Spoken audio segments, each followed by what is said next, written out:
Hey y'all, it's Austin with Grand Welcome Newport Beach. Today we're going to be talking about Balboa Island, why you should want to travel there, why you should consider owning a short term rental property there. And yeah, so let's just go ahead and get on into it now. Balboa Island is in Newport Beach.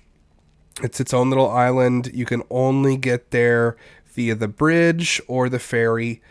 If you're only going to go there once, you have to take the ferry. It's just too cool. If you got a family and kids, the kids are gonna love it. The ferries, they're not that expensive. I think they're like $6 for a car full of a compact car full of people, and it's a little bit less for pedestrians. But the cars fit in the middle of the ferry, and then pedestrians can sit on either side, and it's a nice little boat ride you get to go onto the island. And it's just something that if you want to do something nice for that special someone in your life, or maybe you have kids and you want them to have a cool experience, they're going to love the ferry. Now, once you're on Balboa Island, whether you took the ferry or the bridge, there is all kinds of things to do. Now, one of the things that Balboa Island is famous for is the Balboa Bar. So there's actually two places that say they're the original creator of the Balboa Bar. That's either Sugar and Spice or Dad's. Now, both of them have great Balboa bars. If you don't know what a Balboa bar is, let me tell you. It's think like a Klondike bar, but if it was made by Gordon Ramsay. And that's pretty much what a Balboa bar is. It's like an ice cream bar, but it's got all these different toppings on them. You can get one with coconut or different types of candy, but they're crazy good. And what's funny is Dad's and Sugar and Spice both say they're the original creator of the Balboa Bar. So they've done events like Battle of the Balboa Bars, where people go out and they try both of them and they figure out which one's better, who should have the title of the original. So I'll let you guys on your trip go out there, try both of them, and other places have them too. But try Dad's and try Sugar and Spices, and then you tell us who you think should be the hold the title of the Balboa Bar creator. You can also get chocolate covered frozen bananas and this really cool kind of unique treats that you don't find elsewhere. Um, you're gonna love the snack options. There's this um, large options, large array of options, excuse me, for really nice Italian food. There's this place called Chow, and it's some of the best Italian food you'll ever have. There's a place called and forgive me if I botch this. I don't speak Italian. I think it's Trattoria is the name of it, or how you pronounce it. And they've got phenomenal Italian food as well.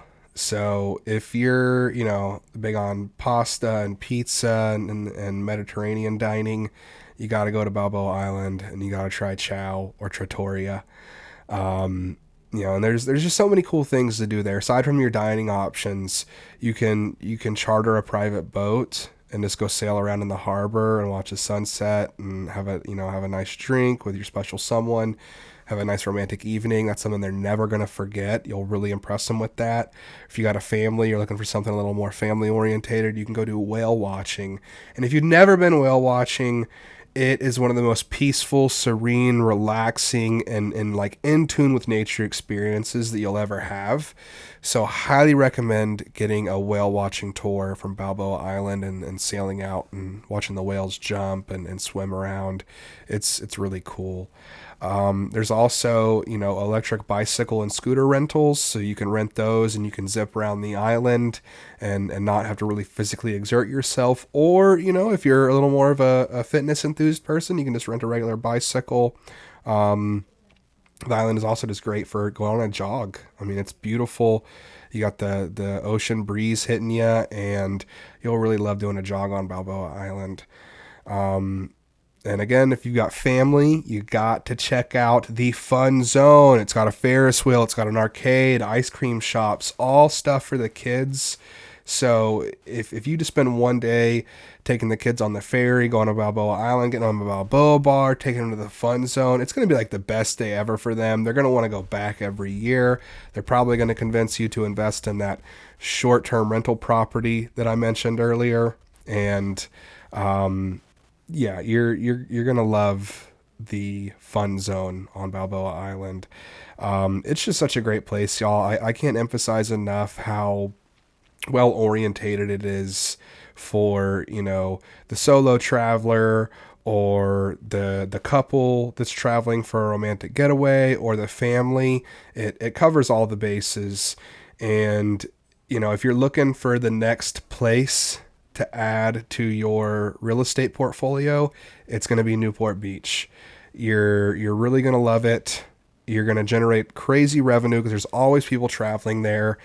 And then whenever you want to utilize it for yourself, you just call us up, let us know, hey guys, take the property off the market for these dates. I'm bringing the family. We're going to have a big time. And you've got that asset that appreciates in value that you can use for your vacations. And then when you're not using it for your travel time, it's generating you revenue. So y'all, that's going to be it for today's video about Balboa Island. There is way more. I'd really probably have to do like an hour or 2 long video to go over everything, but I think I touched up on the main key points of travel there. So I really hope to see you soon on Balboa Island. Until next time, y'all.